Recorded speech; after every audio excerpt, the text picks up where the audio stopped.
남편이라는 단어가 한자 표현이더라고요. 남은 산의 남이고 편은 편할 편자입니다. 그래서 남편이라는 단어의 한자적 의미는 편한 남자, 이런 뜻이 되겠는데요. 그리고 이 편이라는 의미는 이쪽 편, 저쪽 편 할 때도 그 의미도 있습니다. 한자도 같은 자를 사용하니까요. 그래서 만일 남편이 단어적인 의미가 이런 거라면 이 세상에서 남편만큼 이렇게 소중한 존재는 없을 것이다 생각합니다. 남편은 내가 편하게 기댈 수 있는 내 편이 되는 존재니까요. 그런데 현실은 그렇지 못한 경우가 많다고 하죠. 남편이 내 편이 되어야 되는데 남의 편이 될 때도 많다는 이야기도 있고요.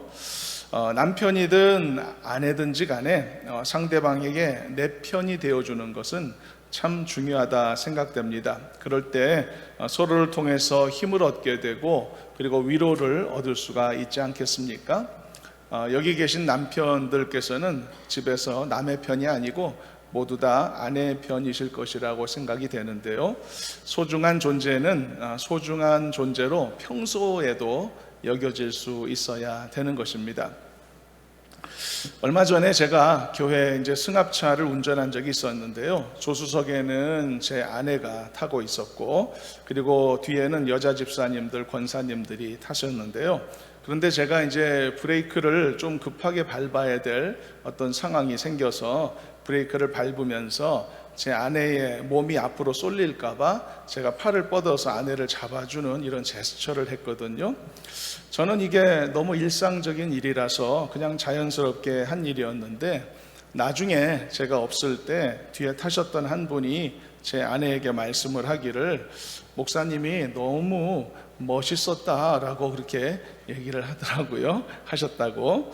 아내가 혹시 다칠까봐 팔을 뻗어서 보호해주는 그 모습이 보기 좋았다, 이런 이야기였던 것 같습니다.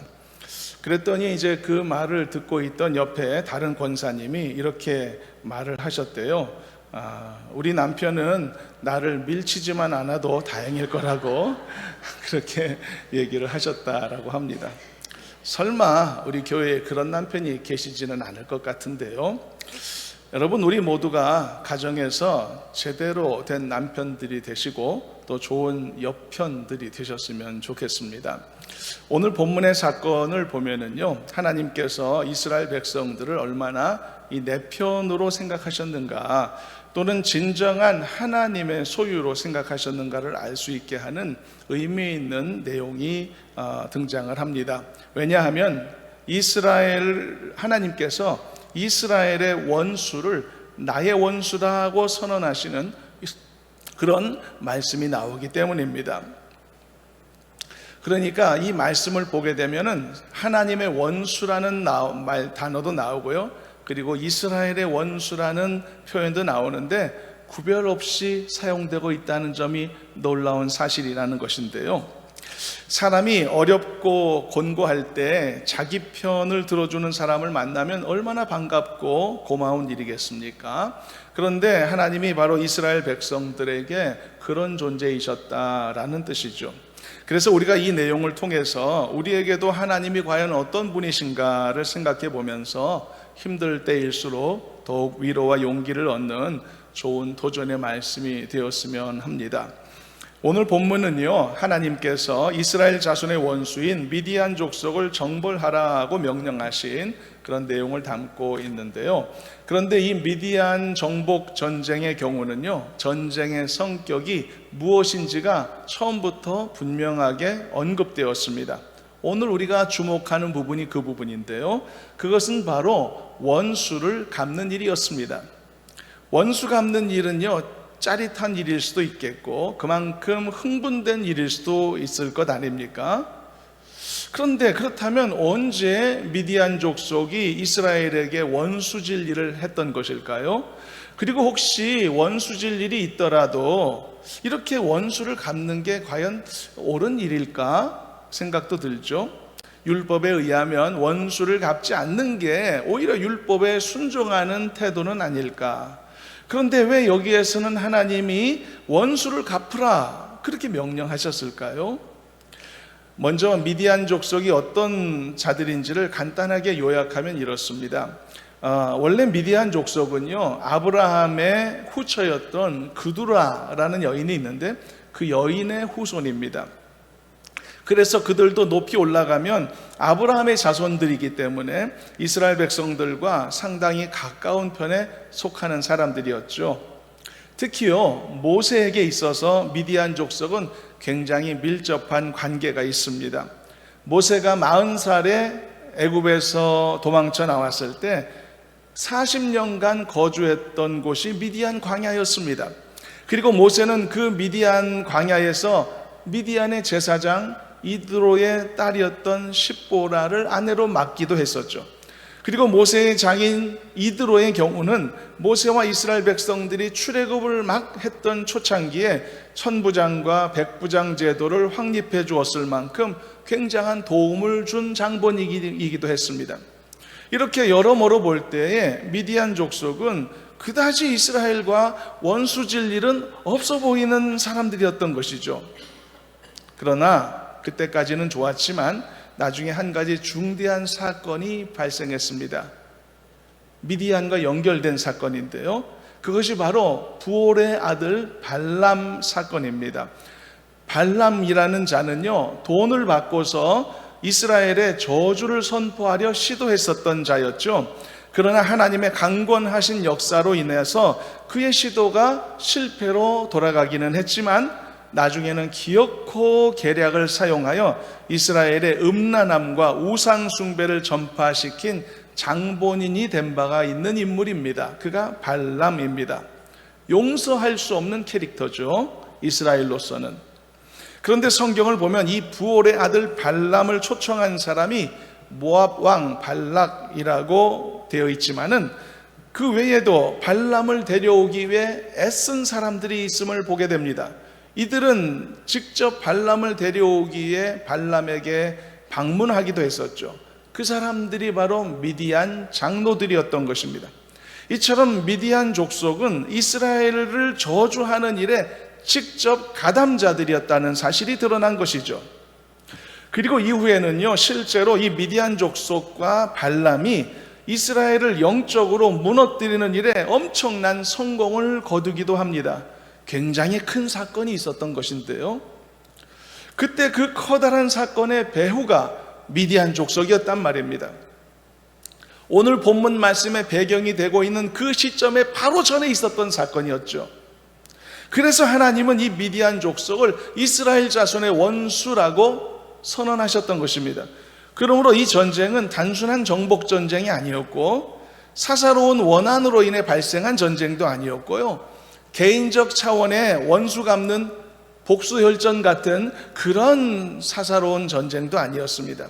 하나님의 백성들을 더럽히고자 하고 그들을 저주하고자 했던 이 악한 자들에 대한 하나님의 준엄한 심판의 성격을 가진 것이 이 전쟁의 의미였던 것이죠.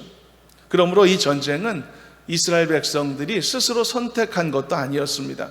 이 전쟁은 하나님이 처음부터 끝까지 직접 지시하시고 이끄셨던 그런 거룩한 전쟁이었던 것이죠. 그런데 이어지는 3절 말씀을 보시면 하나님이 이제 군대를 조직하라고 명령하시는데 이렇게까지 말씀하셨던 것을 볼 수 있습니다. 모세를 통하여 대언된 말씀이겠죠. 3절 말씀을 한번 읽어보도록 하겠습니다. 읽어봅니다. 모세가 백성에게 말하여 이르되 너와 함께 있는 사람들 가운데서 전쟁에 나갈 사람들을 무장시키고 미디안을 치러 보내어 여호와의 원수를 갚되. 우리가 이 말씀에 주목하는 이유가 있습니다. 그 이유는 하나님께서 이스라엘 자손의 원수를 하나님의 원수와 동일시하고 있다는 점인 것입니다. 즉 하나님의 원수가 곧 이스라엘의 원수이며 이스라엘의 원수가 곧 하나님의 원수라고 말씀하신 것입니다. 구별함이 없이 표현되고 있는 것이죠. 여러분, 여자들이나 남자들이나 다 마찬가지 감정이겠지만은 특히 여자들에게 있어서 상대 남자에게 사랑의 감정이 발동되는 순간이 있습니다. 그것은 저 사람이 전적으로 내 편이 되어줄 때가 아닐까요?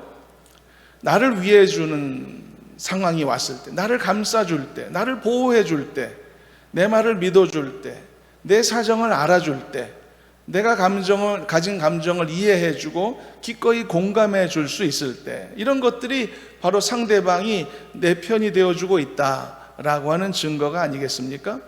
그런 점에서 볼 때 하나님께서 이스라엘의 원수는 곧 나의 원수이기도 하다라고 하는 이 말씀은 굉장히 감동적인 부분이 아닐 수 없는 것입니다.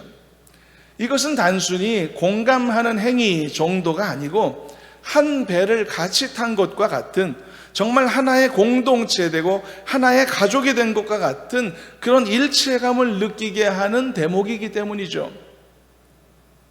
여러분, 만일 나를 돌보시고 나를 인도하시는 하나님께서 이런 것을 우리에게 정말 허락하시고 이것을 가르쳐 주신 게 맞다면, 나를 인도하시는 하나님에 대해 내가 이런 감정까지 가질 수 있도록 허락된 것이 진짜라면, 여러분, 이 사실을 알게 되고 깨닫게 됐을 때 나에게 얼마나 큰 위로와 얼마나 큰 기쁨이 주어질까요?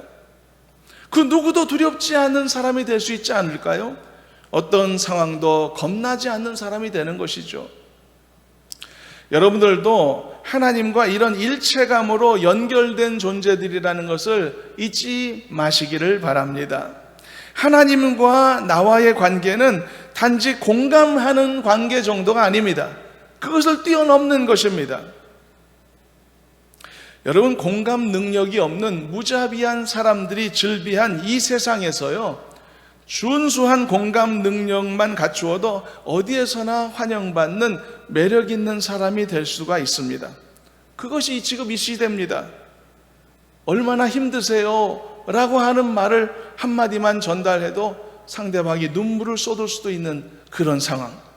얼마나 아프세요? 이런 공감하는 한마디로도 상대방의 감동을 자아낼 수 있는, 바로 그러한 것이 공감의 행위이죠.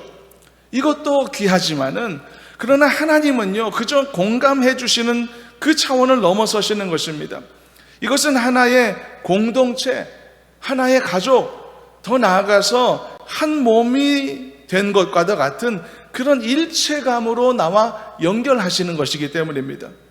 이것을 알게 하시는 매우 수위 깊은 표현이 바로 너의 원수는 곧 나의 원수다라고 하는 이 말씀의 의미인 것입니다. 그래서 다윗도 자신의 시편에서 이렇게 선포할 수 있었던 것이죠. 한번 읽어볼까요? 시편 118편 6절에서 7절 말씀을 한번 읽어보시고 가도록 하겠습니다. 함께 읽어봅니다. 여호와는 내 편이시라. 내가 두려워하지 아니하리니 사람이 내게 어찌할까? 여호와께서 내 편이 되사 나를 돕는 자들 중에 계시니 그러므로 나를 미워하는 자들에게 보응하시는 것을 내가 보리로다. 다윗은 말합니다. 하나님은 내 편이시다라고. 이 사실이 무엇을 의미하는가 다윗은 정확히 알고 있었던 거죠. 하나님이 내 편이 되신다면 나는 두려울 게 없어진다라고 말한 것입니다. 하나님이 내 편이 되신다면 어떤 사람도 나를 해할 수 없다는 것은 알게 된 것입니다. 그리고 하나님이 내 편이 되신다면 하나님은 나를 도우실 것이라는 사실도 알게 된 것이죠. 그리고 하나님이 내 편이 되실 때 나의 원수가 곧 하나님의 원수가 되어서 나를 미워하는 자들에게 하나님의 보응이 이루어진다는 것도 알게 된 것입니다. 이것이 하나님이 내 편 되셨을 때 벌어지는 놀라운 삶의 결과들인 것입니다. 사랑하는 여러분들도 하나님이 과연 내 편 되고 계심을 잊지 마시기를 주님의 이름으로 축원합니다. 그래서 하나님이 내 편 되심으로써 두려울 것이 없는 삶이 되시기를 바라고, 그리고 세상에 그 누구도 나에게 어찌할 수 없다라고 하는 사실을 잊지 않고 확신하며 살아가는 우리 모두가 되셨으면 좋겠습니다. 하나님이 내 편 되시기에 내 원수가 곧 하나님의 원수가 되어 나를 미워하는 자에게 하나님이 보응하신다. 그런데 여러분, 여기에서 한 가지 사실을 염두에 둘 필요가 있습니다. 이 말씀이 건강하게 우리의 마음에 소화되려면요, 하나님이 내 편이 되신다는 이 사실을 자기중심적이고 편협한 사고로만 받아들이려는 어리석은 마음도 경계해야 합니다. 그러므로 우리는 이 놀라운 진리를 받아들일 때 내 편이라고 하는 이 개념의 신앙의 바운더리를 지금 여러분들이 가지고 계신 생각보다는 좀 더 넓혀서 내 편이신 하나님이 우리 편이기도 하시다는 사실도 받아들일 수 있어야 되고, 우리 편이신 하나님이 궁극적으로 모두의 편이 되기를 원하신다는 이 하나님의 마음도 받아들일 필요가 있을 것입니다. 그래야만 하나님은 내 편이시다라고 하는 이 말씀을 좀 더 폭넓게 감당할 수 있기 때문이죠. 왜냐하면 여러분, 내 편이라는 이 개념이요, 이기적이고 배타적인 나의 태도를 옹호하는 개념인 것처럼 그렇게 잘못 사용하면 안 되기 때문입니다. 마치 옛날 예수님 시대 바리새인들이 그랬던 것처럼, 그들은요 잘난 자신들의 신앙과 혈통을 갖고서 모든 사람들을 배타적으로 대하지 않았습니까? 그것이 예수님의 신랄한 책망을 받게 했던 가장 추악한 모습이었었죠.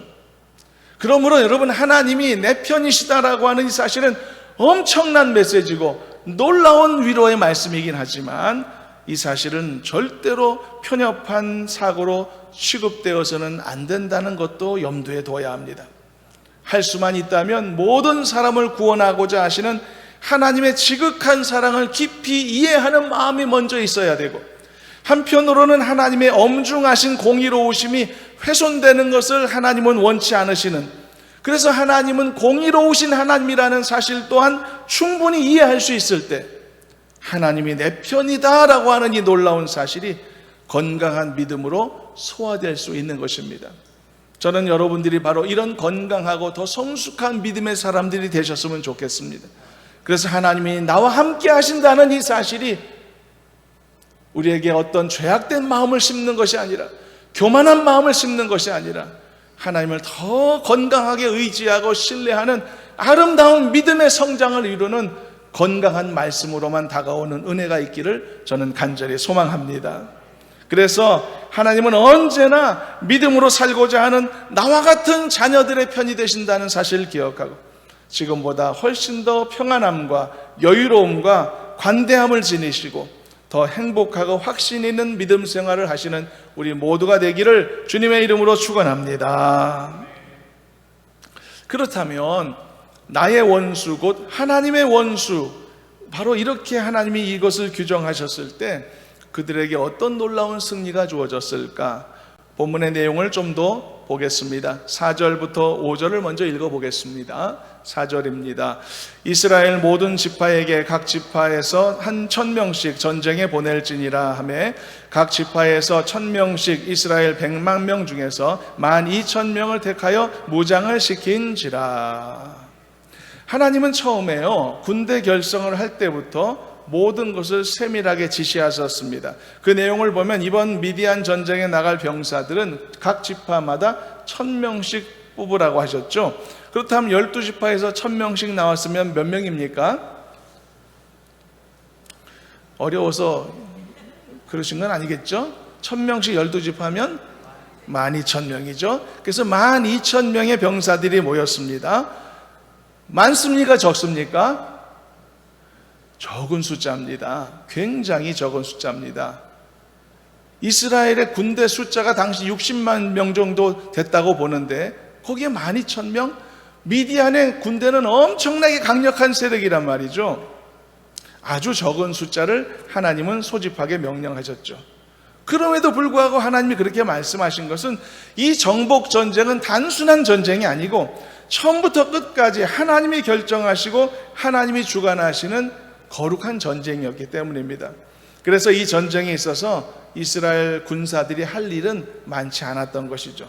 게다가 이 전쟁이 인간의 병력의 우위로서 승리하는 그런 전쟁이 아니라 하나님의 준엄하신 공의로우심의 결과로서 승리할 수밖에 없는 전쟁이었기 때문에 오히려 이런 전쟁에서는 병력이 크게 필요치 않았던 거죠. 그래서 본문에서도 그 사실이 강조된 것입니다. 그래서 모세는 하나님의 명령에 순종해서 탄지 12,000명만 준비했고, 그리고는 강력했던 미디안과 싸워서 완벽한 승리를 거두게 된 것이죠. 그래서 이어지는 7절을 보면 미디안 전쟁에서 승리를 거두고 이제 돌아오는 장면으로 이어지는데, 여기서 흥미로운 것은 성경은요 전쟁을 어떻게 싸웠고 이겼는지 단 한 줄도 없다는 겁니다. 이게 전쟁에서 얼마나 병사들이 용맹하게 싸웠는가, 어떻게 통쾌하게 승리를 거두었는가, 그 과정에서 어떤 놀라운 일이 있었는가는 하나도 설명하지 않습니다. 왜냐하면 이것은 하나님이 싸우신 전쟁이었고 하나님이 대신 원수를 갚으신 의미의 공의의 전쟁이었기 때문에 누군가에게 공이 돌아갈 이유가 없는 전쟁이었던 거죠. 단지 승리했다는 사실만 확고하게 서술되어 있는 것입니다. 그런데 이제 이 전쟁에서 거두었던 큰 성과를 나열하는 말씀 속에 흥미로운 한 가지 사실이 발견되는데 그것도 우리가 살펴봐야 됩니다. 7절과 8절을 한번 읽어보도록 하겠습니다. 읽어봅니다. 그들이 여호와께서 모세에게 명령하신 대로 미디안을 쳐서 남자를 다 죽였고 그 죽인 자 외에 미디안의 5왕을 죽였으니 미디안의 왕들은 에위와 레켐과 수루와 후루와 레바이며 또 부올의 아들 발람을 칼로 죽였더라. 이스라엘은 미디안의 남자들을 다 죽였고 미디안의 5의 왕들까지 다 죽였는데 거기에 누가 껴있죠? 발람이 껴있었습니다. 이게 갑자기 툭 튀어나오는 이름이었단 말이죠. 부올의 아들 발람은 우리가 앞에서도 언급했듯 불의의 삭슬조차 하나님의 은총 속에 보호받고 있던 이스라엘을 저주하고자 했던 악한 주술사였단 말이죠. 그는 마치 자신이 하나님의 메신저인 양 행세하기도 했었고 자신이 저주하거나 자신이 축복하면 그대로 될 거라고 하는 오만한 생각을 갖고 있었죠. 자신의 영험함을 은근히 자랑했던 아주 악한 자였단 말이죠. 그러나 그 자는 결국은 실패했죠. 이스라엘을 저주하는 것을 하나님이 막으셨으니까. 그런데 그가 실패한 후에 자기 집으로 돌아간 줄 알았더니 그게 아니었던 겁니다. 알고 보니 미디안 땅으로 건너와서 미디안의 왕들과 함께 있었던 거죠. 그렇다면 이 자가 미디안에서 어떤 짓을 벌였을까요? 그는요, 이스라엘을 저주하려던 1차 시도에 실패하고 말았지만 거기서 멈추지 않고 이제는 미디안 족속들과 짬짬이가 돼서 그들과 짜고 이스라엘 백성들을 이번에는 내부로부터 파괴시키려는 그런 목적을 갖고 미디안과 모압의 여인들을 동원해서 이스라엘 안에 더러운 음행과 바알 부올이라는 우상 숭배를 퍼뜨렸던 술수를 벌이게 되었던 겁니다. 이 추악한 잔꾀를 미디안 왕들에게 제공한 사람이 누구냐? 이 발람이라는 자였던 거죠. 그리고 그 계획은 실제로 실행에 옮겨졌습니다. 그래서 민수기 25장 우리가 옛날에 살펴본 이 발람의 계략이 먹혀서 음란함의 달콤함을 이기지 못했던 이스라엘 남자들이 모압 여인, 미디안 여인들과 음행을 저지르고 그 과정에서 유입된 이 미디안과 모압의 악한 우상 숭배 행위가 이스라엘을 더럽혔던 사건이 발생하게 되었죠. 그 일로 인해 하나님이 엄청난 심판을 이스라엘에게 베푸셨고 24,000명이나 희생되는 비극의 역사가 있었던 겁니다. 그런데 그 계략을 실천하고 그리고 잔꾀를 부렸던 자가 바로 미디안 땅에 숨어들어 있던 부올의 아들 발람이었던 거죠. 이 모든 정황이 이렇게 풀어지는 겁니다. 왜 성경이 발람이라는 인물을 이렇게 극도로 혐오했는지 이해가 되는 것이죠. 왜 성경은 발람이라는 자를 불의의 삭슬 좇은 자로 규정했을까? 왜 성경은 발람이라는 자가 이스라엘 자손 앞에 걸림돌을 놓았다라고 말했을까? 왜 이스라엘 자손에게 우상의 재물을 먹게 한 자라고 말했을까? 왜 이스라엘 자손들을 행음하게 만들었다고 말했을까? 이 발람이라는 인물은 심지어 요한계시록의 말씀에까지도 등장하거든요. 이에 대한 직접적인 설명에 대한 내용은 없었지만 이제 알게 된 겁니다. 이스라엘의 원수 갚는 이 미디안 정복 전쟁 속에서 이 거짓 선지자 발람이 미디안의 왕들과 함께 있었다는 사실이 밝혀진 점, 그리고 이 준엄한 하나님의 심판 사건에 그도 역시 심판받았다는 사실이 드러난 점, 그리고 우리가 계시록 2장 14절 나중에 보시면 발람에 대한 신랄한 평가가 있었다는 점, 이 발람의 행정에 대한 궁금증은 이렇게 모두 해소가 되는 것입니다.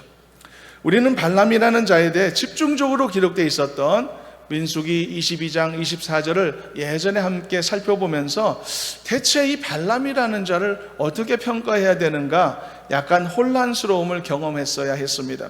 기록된 내용을 보면은 마치 발람이 하나님과 자유롭게 소통하는 대단한 인물처럼 보여지기도 했고요, 결과적으로 그가 이스라엘을 저주하지는 않았다는 사실로 인해 마치 그가 하나님의 뜻에 순종한 사람처럼 비춰지기도 하는 면이 있었기 때문이죠. 그러나 그게 아니었던 겁니다. 그는 악한 거짓 선지자였고 우상 숭배자였으며, 그리고 재물을 탐하며 거짓 주술로 사람들을 미혹하고 저주를 일삼았던 악의 존재였던 것이죠. 그래서 그는 하나님의 준엄한 심판의 성격을 가진 이 미디안 정복 전쟁에 포함되었던 것이고, 이 전쟁에서 결국은 최후를 맞게 되었음이 오늘 말씀을 통해 확인될 수 있었던 것입니다. 여러분, 사람이 아무리 자기를 좋게 포장한다 하더라도 하나님은 그런 인간의 교활함에 속지 않으시는 것입니다. 늘 말씀하지만 사람은 외모를 보지만 하나님은 그 사람의 중심을 보시기 때문에 누구에게도 속지 않으시는 것이죠. 인간들도요, 속고 싶은 사람이 어디 있겠습니까만 상대방의 외모만을 보고 상대방을 파악하고 싶지는 않겠죠, 사람도. 그러나 문제는 인간에게는 사람의 중심을 들여다볼 수 있는 통찰력이 부족하다는 점이죠. 어떤 사람은 나름대로 사람을 깊이 파악할 수 있다고 생각하고 자랑하기도 하고 자신감을 보이기도 하지만, 그런 식으로 사람을 판단한다는 게 얼마나 부정확한 것인가. 어떤 사람은 사람을 알기 위해서 손금을 보기도 하고 이 얼굴을 보기도 하고 뭐 하는데, 그게 얼마나 보기 어려우면, 얼마나 못 보겠으면 그런 걸 통해서라도 보려고 하겠습니까? 그게 얼마나 부정확한 행위이겠습니까? 우리가 때로는 사람을 신뢰하다가 믿는 도끼의 발등을 지키는 여러 인생의 이 경험들을 통해서 우리가 또 깨달아지는 것이죠. 사람이 사람을 파악한다는 게 너무 어려운 일이구나 라고 말입니다. 그래서 우리 모든 인생들은요, 사람들과 섞여 사는 우리의 일상의 문제에 관해서도 하나님을 깊이 의지해야 되고 항상 하나님이 주시는 지혜를 붙잡는 겸손함이 있어야 할 줄로 믿습니다. 하나님을 의지하시길 바랍니다. 생활에서도 하나님을 의지하시길 바랍니다. 거기에 정답이 있는 것입니다. 사람도 못 알아보는 게 우리의 연약한 사람입니다. 이제는 시간이 꽤 지났기 때문에 한 번쯤 언급해도 괜찮다 생각되는 이야기가 있는데요, 제가 옛날에 한 거의 10년 가까이 된 것 같습니다. 8, 9년 이상 된 것 같은데, 부목사님 한 분을 청빙하려는 과정에서 한 사람의 면접을 본 적이 있습니다. 그 면접을 끝내고서 약간 좀 마음이 불편함이 없지 않았었습니다. 그런데 그래도 청빙해야겠다 이렇게 마음을 먹게 되었거든요. 그리고 이제 주일날이 돼서 새벽 예배를 마치고 집에 잠깐 갔었는데, 아주 짧은 설잠을 자던 중에 한 가지 꿈을 꾸게 되었습니다. 그 꿈은 아주 간단했지만 아주 선명했습니다. 제 꿈에 갑자기 우리 교회 사무실에서 일하시는 이 간사님이 등장을 하는 거예요. 저 위에 2층에 계시는데, 그리고는 그 간사님이 말이죠, 밑도 끝도 없이 저한테 목사님 안 돼요 라고 소리를 치는 거예요. 목사님 안 돼요. 그래서 제가 설잠을 깨고 말았죠. 그리고 그 꿈이 너무 선명해서 제가 신경이 좀 쓰일 수밖에 없었습니다. 그 꿈이 저희의 머리에 깊이 이제 남아서, 사실 그날 주일날 당회를 하고 그리고 이제 이 목사님 청빙을 결정하려고 이렇게 생각하고 있었는데, 아무래도 안 되겠다 싶어서 계획을 연기했습니다. 당회에 모이지 않았습니다. 그렇게 주일을 보냈고 그날 저녁에 이제 집으로 돌아왔는데, 그 저녁에 부목사님 한 분으로부터 전화가 왔었습니다. 며칠 전에 면접을 보고 갔던 그 목사님에 대해서 하고 싶은 말이 있다는 거예요. 그래서 자기가 아는 동료를 통해서 그분에 대해 알아봤더니 매우 좋지 않은 경력들을 갖고 있는 위험한 인물이었다는 것입니다. 이런저런 이야기를 들었는데 제가 너무 놀라 좀 당황스러울 정도였습니다. 여러 교회들을 옮겨 다녔고 가는 곳마다 말썽을 일으켰고 저에게 그 모든 내용을 늘 다 속였던 것이죠. 이력서의 내용도 속였고 가족관계까지, 이혼 경력까지 있더라고. 이혼 경력도 속였고, 그래서 제가 그분한테 이제 청빙할 수 없다 통보하고 일을 마무리한 적이 있는데요. 이제는 10년 가까이 지난 이야기니까 처음 이렇게 한번 말해보게 됐습니다. 저도 그 일을 통해서 깊이 깨달았습니다. 나의 지혜나 나의 판단력으로는 절대 이 사역을 해낼 수 없겠구나. 아무리 사람이 눈을 부릅뜨고 사람을 보고 평가한다고 하더라도 그 사람의 중심까지는 들여다볼 수 없는 것이 아니겠습니까? 그래서 사람은 수없이 사람을 잘못 봄으로써 상처도 받고 실패도 경험하는 일들이 끊이지 않는 것이 아니겠습니까? 우리가 민수기에 나오는 이 발람이라는 자의 행보를 과거에 보면서 과연 이 사람이 좋은 사람인가 나쁜 사람인가 괜찮은 사람인 것도 같은데 이렇게 확실하게 판단하는 일이 성경을 읽으면서조차도 어렵게 느껴졌던 것을 우리가 경험하지 않았습니까? 그러나 하나님은 사람의 중심을 보시기 때문에 절대 속지 않으시며 만홀히 여김을 받지 않으시는 것이죠.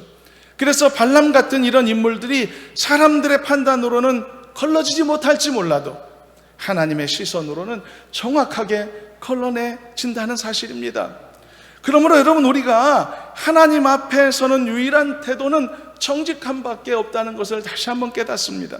내 모습 이대로, 나의 연약한 모습대로, 나의 죄악된 모습 그대로 숨기려 하지 말고 감추지 말고 주님이 내 모습 그대로 받으시도록 정직하게 서야만 하는 것입니다. 그럴 때 나의 연약함을 긍휼히 여기시는 하나님의 자비로우심이 나를 위로하실 것이고 나를 지켜주실 것이며 나의 부족함과 연약함을 고쳐주시고 치료하셔서 안전한 길로, 은혜의 길로 나를 인도해 주실 것이라는 사실입니다.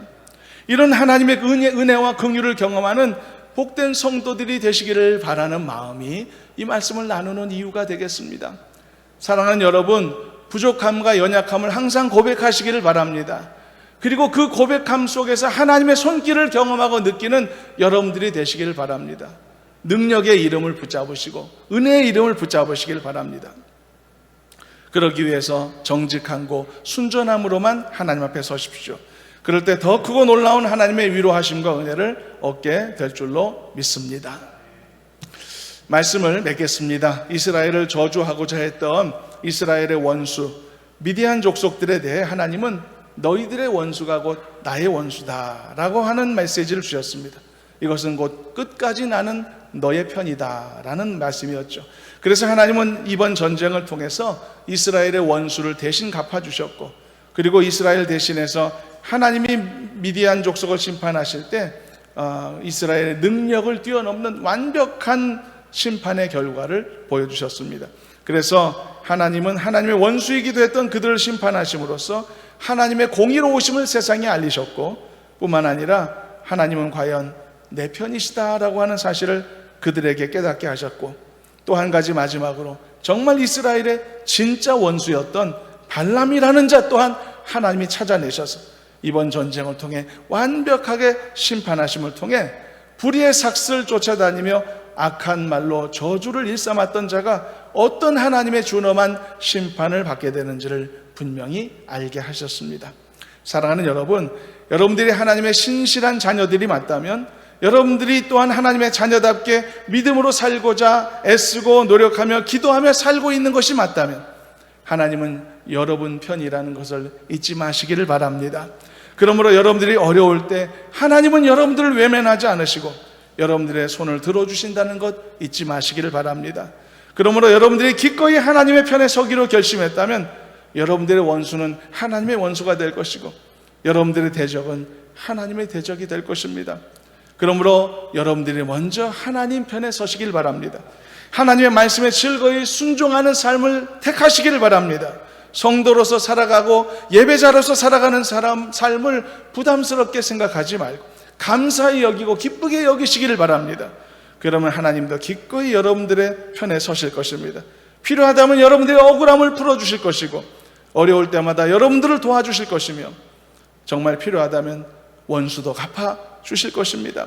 그러므로 더 강한 믿음의 확신을 갖고 여러분들의 몫으로 주어진 인생의 어려움들을 잘 감당하시고 그리스도인으로서 감당하게 될 모든 영적 전쟁에서도 승리하는 우리 모두가 되어지기를 주님의 이름으로 축원합니다.